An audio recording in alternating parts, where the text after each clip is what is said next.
मैं सत्यनारायण गुप्ता जी आपके पास भी आ रहा हूं। आज जब हम रामलला के दर्शनों से बस कुछ ही दिन दूर हैं, ऐसा नहीं लगता कि आपके संघर्ष को उसका मुकाम मिल गया हो? बिल्कुल सर, हमारे संघर्ष को मुकाम मिल गया और ये बहुत ही खुशी और दिल को बड़ी राहत मिल रही हो। जैसे बहुत बड़ा संघर्ष किया है कार सेवकों ने। मेरी यात्रा जो है ना कार सेवा की जी। वो 1990 की थी। अच्छा। हाँ। जिस समय जबरदस्त विपरीत माहौल था। दिवाली के 2 दिन बाद से जो है ना कार सेवा के जत्थे जो है ना वहां जाना शुरू हो गए थे अयोध्या। लेकिन 22 अक्टूबर को जो है उनको आडवाणी जी को गिरफ्तार कर लिया। 23 अक्टूबर को काफी हिंसात्मक पूरी जो है 23 अक्टूबर 1990 को जो है पूरे राज्य में और जगह जगह हिंसात्मक दंगे हो गए। 24 अक्टूबर से यहाँ जयपुर में भी कर्फ्यू लग गया। और उस कर्फ्यू के कारण चार दीवारी में कर्फ्यू लगा तो चार दीवारी से जो कार सेवक जाने वाले थे वो कोई भी नहीं जा पा रहे थे। अच्छा। कर्फ्यू के कारण निकल नहीं पा रहे थे। हम लोग बाहर रहते थे बाहर के शहर में। तो 25 अक्टूबर को हमारे 2 जत्थे, एक 8 कार सेवकों का और 6 कार सेवकों का वहां के लिए कार सेवा करने के लिए रवाना हो गया जयपुर। कैसे? मतलब किस तरीके से? इस तरीके से मतलब यहाँ से जो है विदा किया गया हमारे विश्व हिंदू परिषद के कार्यकर्ताओं के द्वारा और हमें ट्रेन में बैठा करके अच्छा। और योजना बना करके और पूरी योजना समझा करके हमारे को रवाना किया गया। उस समय मेरी उम्र नहीं, तो मैं 35 थोड़ा साल की थी। थोड़ा सा आपको रोक रहा हूं। मैं जानना चाह रहा हूं कि जो भी योजना आप लोगों ने बनाई थी, उस योजना के पार्ट्स क्या थे? मतलब आप जब यहां से चले तो आपका मकसद क्या था?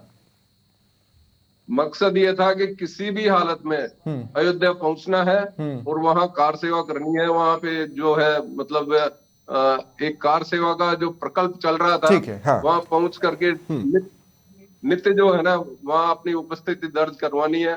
राम लला के दर्शन करने हैं, वहां रामधुनी करनी है। यही था, मतलब कोई हिंसात्मक कार्रवाई नहीं करनी है। ये बिल्कुल स्पष्ट था। लेकिन कैसे भी करके पहुंचना है यह बिल्कुल स्पष्ट लक्ष्य था। तो हम लोगों को केसरिया दुपट्टा वगैरह पहना करके यहाँ से विदा किया था। दिल्ली पहुंच करके हमने वो केसरिया दुपट्टा उतार दिया था, क्योंकि वहां से वो वहीं से मॉनिटरिंग शुरू हो जो चुकी है थी। यूपी हाँ। सरकार की और केंद्र सरकार की शुरू हो चुकी थी। गुप्तचर भी लगाए गए थे। हमने हमारे कई दर्शक आज आश्चर्यचकित होते हैं इस बात को लेकर कि केंद्र सरकार की ओर से जगह जगह पर गुप्तचर लगाए गए थे उस वक्त की केंद्र सरकार की तरफ से। बिल्कुल बिल्कुल। तो हम लखनऊ, वहां से लखनऊ जाना था। तो हमारे को पता था कि लखनऊ जाएंगे सीधा टिकट वहां का लेंगे तो हमारे को वहां पे गिरफ्तार कर लेंगे। तो हमने एक ट्रिक अपनाई। दो ग्रुप जो है वो कार सेवक भी दूर दूर करके बैठते थे, एक साथ जत्थे में नहीं बैठते थे। पूरी ट्रेन के अंदर किसी भी तरह की आपस में वार्ता नहीं होती थी अयोध्या से या कार सेवा से संबंधित, ताकि एक अनजान की तरह रहते थे कि हाँ भाई सामान्य आदमी यात्रा कर रहा है। तो हमने दिल्ली से मुरादाबाद तक का टिकट लिया ताकि किसी को शक नहीं हो कि भाई ये लखनऊ जाकर के अयोध्या जाएंगे। और मुरादाबाद से पहले ही गढ़मुक्तेश्वर जो है ना स्थान है, वहां पे जंगल के अंदर ट्रेन रोक करके चेकिंग वगैरह शुरू हुई। और हमारे जो 2 जत्थे थे उनमें से एक जत्थे को वहां गिरफ्तार भी कर लिया, पूरी तरह से उतार लिया। हम लोग किसी तरह से करके आगे बढ़ गए, आपने चकमा पहुंच दिया? गए। चकमा दिया हमने। और मुरादाबाद में फिर जब पुलिस वालों ने हमारे को फिर वहां उतार लिया, मेरे को उतार लिया पर्टिकुलर। अच्छा। और उतार करके पुलिस के घेरे में ले गए। पुलिस के घेरे में ले गए तो मेरे को दुख हुआ कि ये लोग, बाकी लोग तो जा रहे हैं, मैं रह गया। 8 में से 7 जने जा रहे हैं, मैं रह गया। तो मैंने पुलिस को चकमा दे करके ट्रेन के उल्टे साइड में जा करके और पीछे से पूरी ट्रेन पे घूम करके और वापस जब ट्रेन रवाना हुई तो डिब्बे में चढ़ गया। अरे तो वाह। हमारे हाँ। साथियों को बड़ा हुआ कि भाई जो है वापिस आ गए। इस तरीके से जो है आगे यात्रा करते गए। हमारे को पता था कि लखनऊ के अंदर जो है ये हमारे को उतार लेंगे। तो हमने रात के करीब 2 बजे लखनऊ से 4-5 किलोमीटर पहले ट्रेन की चेन खींच करके और जंगल के अंदर जो है ना फंसे। और एक टूटे हुए मकान में जो है ना, जंगल में कोई टूटा हुआ झोपड़ी थी, उसके अंदर 2 बजे से लेकर सुबह 5 बजे तक बैठ गए। और सुबह जब वो ट्रेन वगैरह चली गई, हम जब प्रकाश हुआ, थोड़ा सूर्य का उदय हुआ, तब हम लोग आगे की यात्रा पे निकल गए। और आपको बताऊं मैं कि 5 दिनों तक हम डेली लगभग 50 किलोमीटर गांव के रास्ते से, पगडंडियों से, नहीं, लेकिन रेल के सत्यनारायण जी, मुझे ये जो जानकारी है दी गई है कि जब वहां पर सरकार की ओर से गोलियां चलवाने का आदेश हुआ और गोलियां चली, आप वहां हाँ थे? जी, क्या आप वहां थे? बिल्कुल मैं वहां था। मैं वही बता रहा हूँ कि आगे जो है ना, किस तरीके से हम जो है ना करते करते 250 किलोमीटर पैदल चल करके वहां अयोध्या पहुंच गए थे।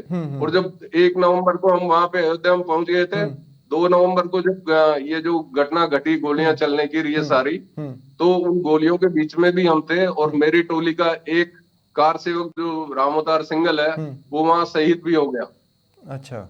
और हम लोग कैसे जैसे करके, और मतलब ईश्वर की कृपा से जो है ना, हम बच गए, नहीं तो हम भी बिल्कुल बलिदान ही हो जाते। ये निश्चित रूप से बात सही है। और वो सारा वाकया ऐसा था कि बड़ा ही भयंकर, और एक जैसे जनरल डायर या बाबर या औरंगजेब की तरह एक एक सवाल मैं वो लेना चाहता हूं। इस पूरे घटनाक्रम के लिए बहुत बाद में जाकर मुलायम सिंह यादव ने माफी भी मांगी, लेकिन क्या आप लोग माफ कर पाए? ऐसा है, माफ तो ईश्वर ही कर सकता है। हम लोगों के तो दिलों में, जहन में बड़ा जो है ना वो था कि ये कैसा हिंदू नेता है, जिसने मतलब क्या रूप लिया मुल्ला मुलायम सिंह का। और किस तरीके से ये नियत कारसेवकों पे जो सिर्फ रामधुनी कर रहे थे बैठ करके, उनको रोका, हमारे जत्थे को रोका, तो हम वहीं बैठ करके हमने तय किया था कि रामधुनी करेंगे, हम कुछ भी नहीं करेंगे। न कोई हिंसात्मक वातावरण बनाया, न कोई नारे लगाए, न कोई मतलब किसी भी तरह की प्रतिक्रिया व्यक्त की। तो साधारण रूप से रामधुनी करते हुए नियत पे बैठे हुए कार सेवकों पे इस तरीके से जो है ना गोलियां बरसा दी गई अचानक। जी। मतलब जो है, पहले तो आंसू गैस के गोले छोड़े। और आपको हम बताएं कि पुलिस वाले जो है ना, हमारे को शुरू में अयोध्या होने में एंटर कर रहे थे, यूपी पुलिस के कई लोग। तो उन्होंने, जब यूपी पुलिस से भी भरोसा उठ गया, तो उन्होंने पुलिस के वेश में और अन्य संप्रदाय के लोगों को, जो गुंडे हैं, उनको मतलब ये समझो कि मशीन गनें दे करके और जो है बंदूकें दे करके और ये कृत्य करवाया। जो बड़ा ही मतलब जो है ना पूरे इसमें इतिहास में, हिंदू संस्कृति के इतिहास में बड़ा ही कलंक के रूप में रहेगा ये। मतलब बिल्कुल, और मैं आपके आवाज़ में छिपे उस दर्द को भी समझ पा रहा हूँ। जब उस घटनाक्रम को आप याद कर रहे हैं, जब इस पर आप बोल रहे हैं, अंदर का एक वो गुस्सा और एक वो दर्द दोनों साफ मेरे कानों में उतरते मुझे महसूस हो रहे हैं। मेरे